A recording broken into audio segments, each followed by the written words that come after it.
I am a part of this house too. I am your family member, you know." My mother-in-law Phyllis snickered when I said that. "Huh? Who are you? Who do you think you are? My family only consists of 4 people. No matter what I do, my mother-in-law seems to treat me like a stranger."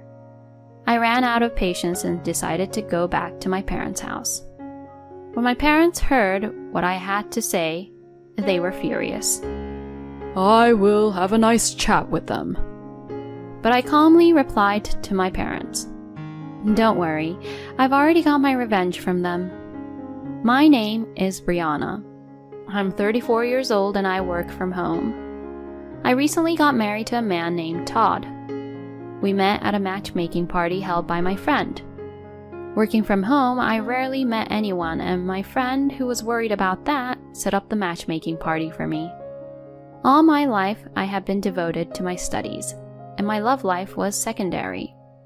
Even after I became an adult, I continued to focus on work and didn't prioritize my love life, so before I knew it, I was almost turning in my 30s without having any experience in love.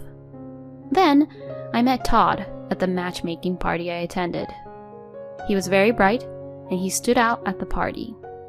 I was very nervous because it was my first time to attend a party like this, but he talked to me a lot, and I was able to fit in well thanks to him. Then we changed seats, and everyone started talking to their neighbors, and I ended up next to Todd. So we talked about a lot of things. "Huh. Brianna, you work from home. That's so cool. It sounds like what people would do nowadays." "Oh, you think so? Personally, I think it's pretty dull." "That's not true. You should have more confidence in yourself." I was glad he complimented me like that. And he even asked me out on a date. I had been attracted to him from the party, so I said yes to his date request, and we went out together on our day off. He was very interesting to talk to, and he kept leading me and pulling me along to do some things on the date. I was quite reserved when it came to romance, so I think a type like him was a good match for me. We even got married a year after we started dating. I was surprised that I got married much quicker than I had imagined. But I was very happy that he proposed to me and I wanted to marry him. Besides, I felt like I was at the right age to marry him, and I think he had that same idea in mind. Well, that's what I at least thought so at the time.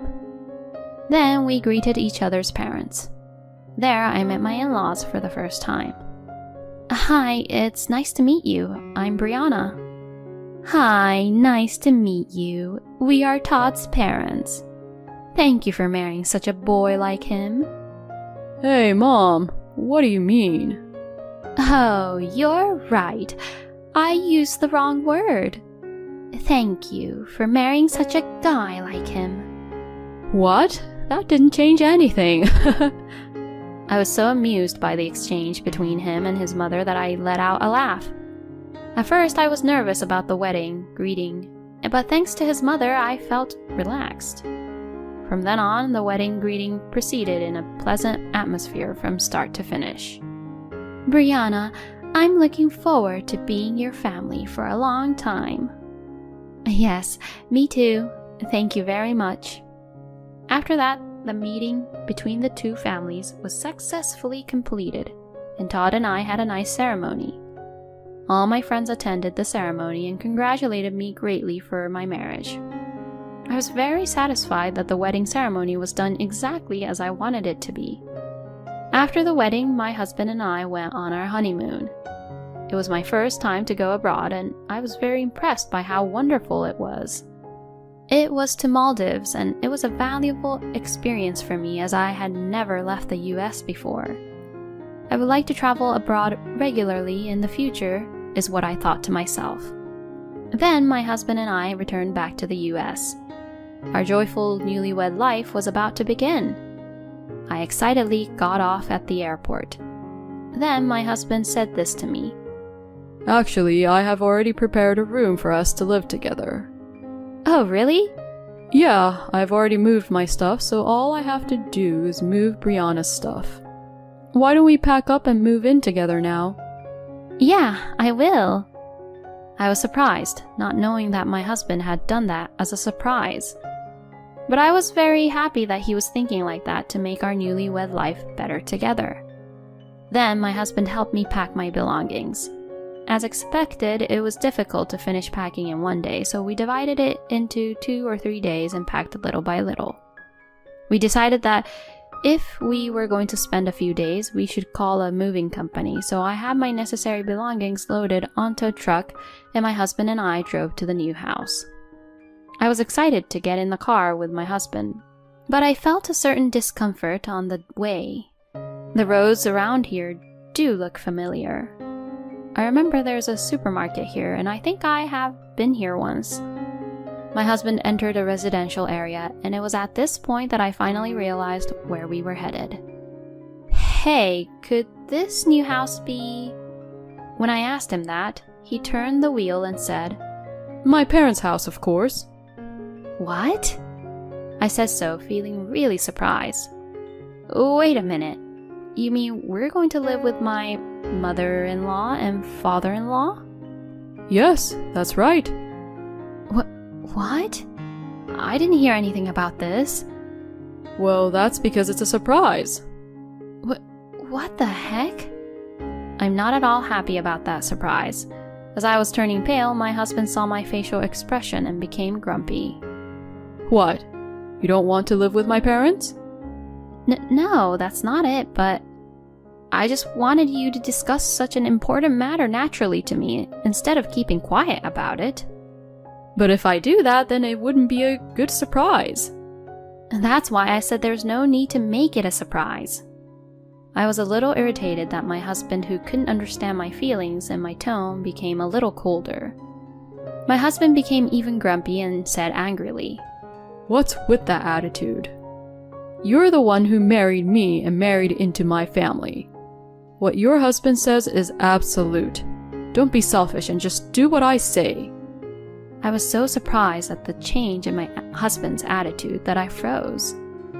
My husband had been very kind to me when we were dating and had been a gentleman to me. But he was a different person in front of me right now. We got here, so get off. I had no choice but to get out of the car. Then my mother-in-law Phyllis came out from their house. Todd, Brianna, welcome home. Saying so, Phyllis greeted us with a huge smile. I was surprised by my husband's sudden declaration that we were going to live together, but the fact that Phyllis greeted us so kindly made my anxiety disappear a little. My parents-in-law are nice people, so living together might not be hard. Well, if possible, I wanted to live only with just the two of us at first. I've already asked the movers to move my stuff, so there's no backing out now. I was not convinced, but I had no choice but to move in with my in-laws. But this decision was a huge mistake I had made. I should have left my parents-in-law at that time, even if I had to throw everything away.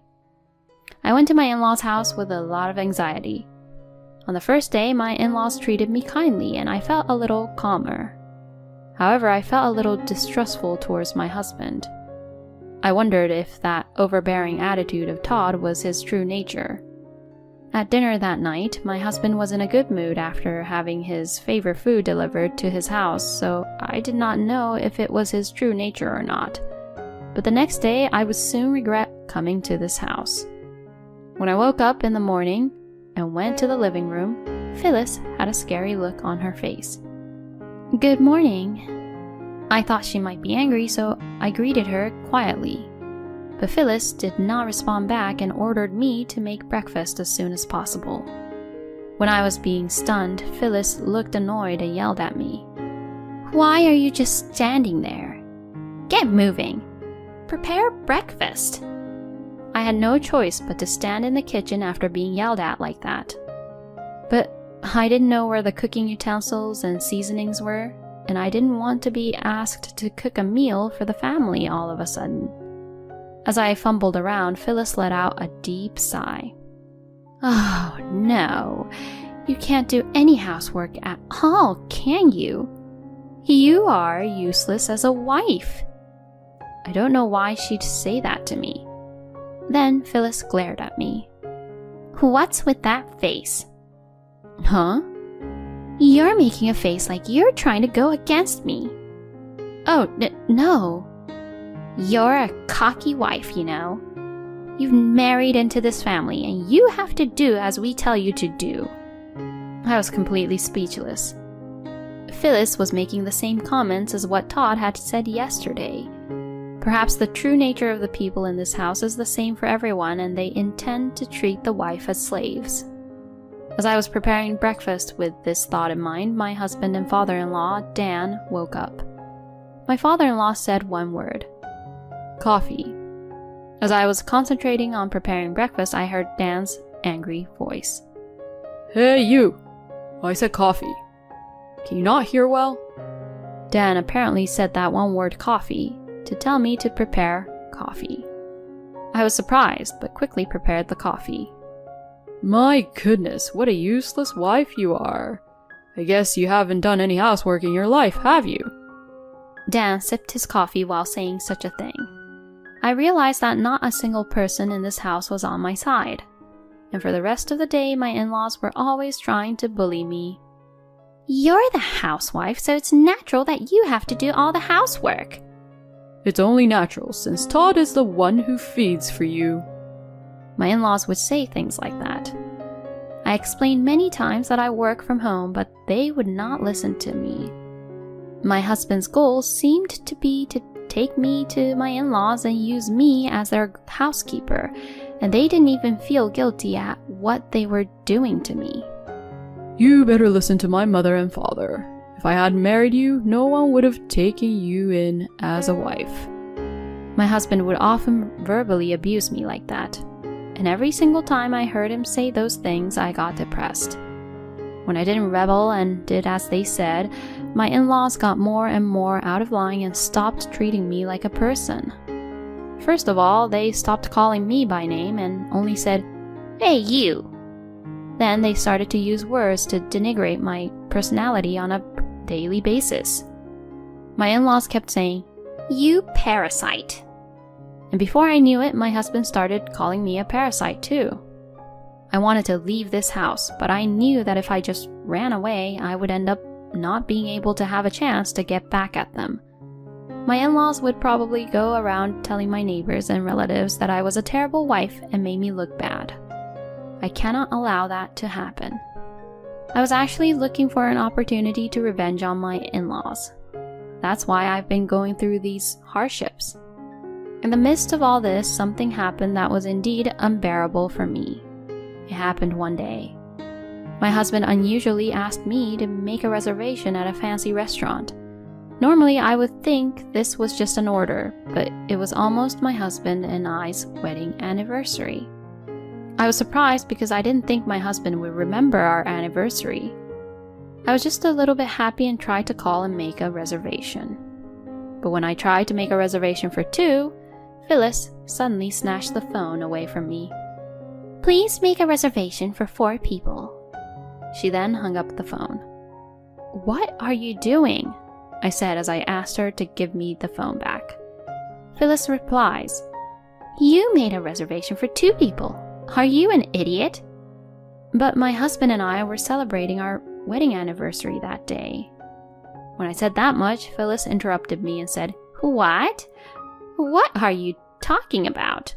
Who cares about that? My daughter who studied abroad is coming home that day, so we're all going out for dinner as a family." Excuse me? Apparently, my mother-in-law was planning to go to a restaurant not with me, my husband, and my father-in-law, but with them and my sister-in-law. I was completely appalled. I am a part of this house too. I am your family member, you know. My mother-in-law, Phyllis, snickered when I said that. Huh? Who are you? Who do you think you are? My family only consists of 4 people. You're just a slave, a housekeeper. Don't ever get the wrong idea. No matter what I do, my mother-in-law seems to treat me like a stranger. Since I ran out of patience, I decided to go back to my parents' house. I then packed my bags and went to my parents' house while my in-laws went to the fancy restaurant. My parents were surprised to see me arrive with my large luggage. I explained to my parents about my life at my in-laws until now. My parents were furious when they heard what I had to say.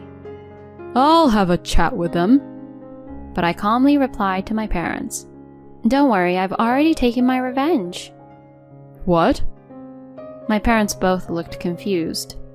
I told my mother, "It's been a while since I've had your meals, Mom, and I want to relax," and went inside the house. And my mother put all her skill into cooking many delicious home-cooked meals. While I was enjoying my mother's cooking, my phone rang repeatedly. Most of the calls and messages were from my husband and mother-in-law, so I decided to turn off my phone. That day, I took a relaxing bath at my parents' house and went to sleep in a relaxed state. Then the next day, when I turned on my phone, I still received many calls from my mother-in-law and husband. I had no choice but to answer the phone. Then I heard my mother-in-law's panicking voice. "You, what are you doing? You can't just leave the divorce papers and take all your stuff with you." "That's exactly what I mean. I can no longer live with you people.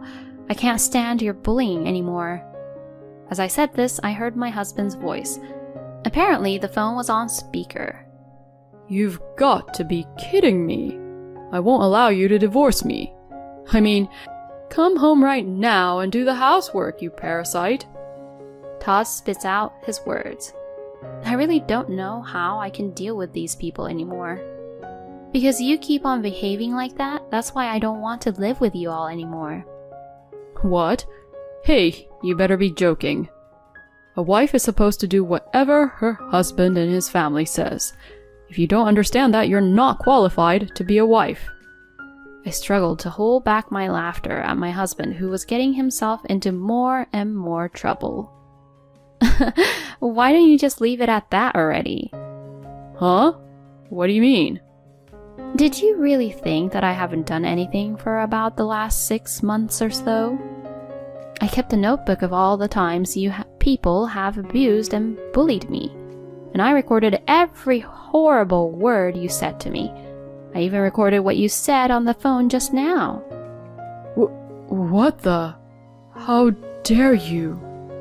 My in-laws started to get upset, so I decided to tell them all about my plan. I have all the evidence of the treatment I received from you guys, and after showing it to them, I'm consulting with my lawyer. According to my lawyer, I can get a divorce due to it being your fault, Todd, and I can also get compensation for the damages you caused. Compensation? And my revenge won't end just like that. I'm sending copies of the bullying records to your workplace, your father-in-law's workplace, your relatives, and your neighbors.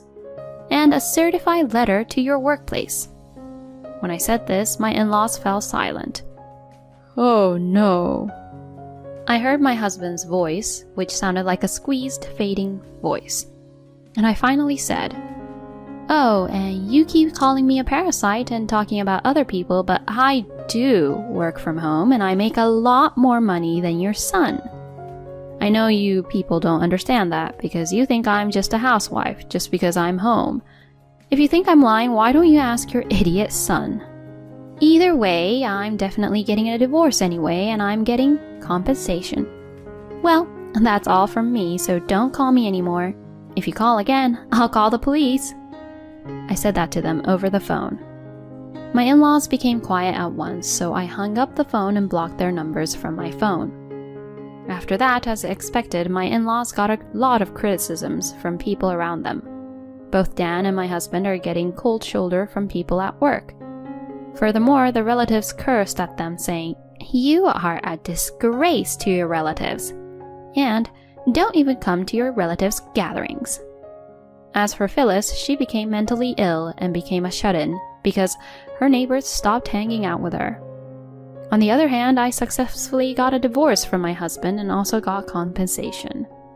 I am now working from home at my parents' house and enjoying my days, occasionally traveling abroad with my parents. I will continue to take my parents to various countries to take care of them as their daughter while working hard at my job. Thank you for watching until the end. Please subscribe to our channel. See you in the next video.